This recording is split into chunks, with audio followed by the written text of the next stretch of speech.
अस्सलामुअलैकुम, आप देख रहे हैं के न्यूज HD। मैं हूं हारिस अली शाह गिलानी। चलते हैं आज की अहम खबरों की तरफ। रुक करेंगे चीचा वतनी का, जहां से रिपोर्ट कर रहे हैं हमारे नुमाइंदे समीउल्लाह सहू। पाकिस्तान पीपल्स पार्टी के मरकजी रहनुमा साबिक वजीर आजम पाकिस्तान राजा परवेज अशरफ ने कहा है कि पीपल्स पार्टी का लॉन्ग मार्च 27 फरवरी को मज़ार कायद से शुरू होगा। लॉन्ग मार्च नाअहल, नालायक और जाली हुकूमत के ताबूत में आखिरी कील साबित होगी। लॉन्ग मार्च में लाखों अफराद का ठाठे मारता समंदर होगा, जिसमें मुल्क के कोने कोने से लोग शिरकत करेंगे।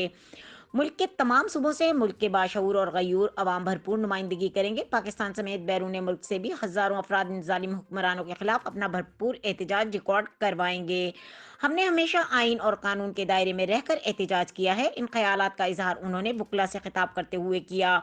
इस मौके पर सेंट्रल पंजाब के secretary information Chaudhry Shahzad Saeed, Cheema advocate सदर बार चौधरी सज्जाद गुजर, साबका general secretary bar Chaudhry Mushtaq Sahu, advocate Bilal Saleem, advocate Sheikh Ejaz, सहाफ़ी समीउल्लाह सहू के अलावा पीपल्स पार्टी के वर्कर की कसीर तादाद मौजूद थी। मजीद उन्होंने कहा कि पीपल्स पार्टी आज़ादी सहाफ़त पर यकीन रखती है। सहाफ़ियों की आवाज़ दबाने के लिए हुकूमत तमाम वसाइल इस्तेमाल कर रही है। सहाफ़ी मोहसिन बेग के साथ होने वाले जुल्म ज्यादती की चार दीवारी का तकद्दुस पामाल करने की शदीद अल्फाज में मजम्मत करते हैं। मजीद खबरों और अपडेट्स के लिए हमारे साथ रहिएगा। तब तक के लिए अपना ख्याल रखिएगा। अल्लाह हाफिज।